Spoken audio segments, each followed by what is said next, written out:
The economic sanctions imposed by Western countries on Russia have disrupted trade and frozen about half of Russia's state gold and foreign exchange reserves, putting the country in a very difficult economic position.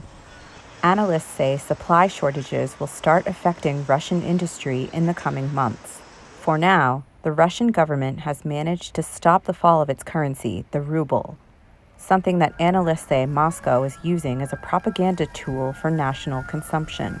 Well, first of all, Russia is trying to go around the sanctions in terms of the international banking sanctions, and it's also trying to prop up the ruble. Part of it, I think, is also an effort to show the domestic Russian public by Vladimir Putin that he is still in control, that he can make the ruble a desirable currency, because let's remember the ruble fell quite dramatically, and that he can still set the terms. Russian banking authorities, under intense pressure since Russia invaded Ukraine, have warned from the outset of difficulties to come, a scenario of inflation and shortages that could intensify in the coming months.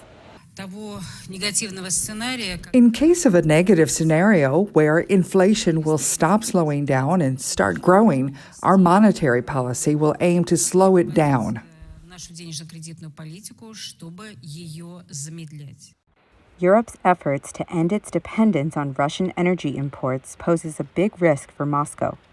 Only recently considered impossible, ending that dependence is now closer than ever to becoming a reality. I think they can phase out Russian gas in a year or two. I think that's certainly feasible for every country within the European Union, and for a lot of countries it's feasible to make that decision today.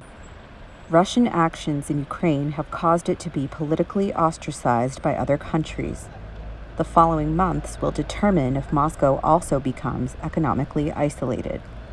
For the VOA Moscow Bureau, Elizabeth Cherneff, VOA News.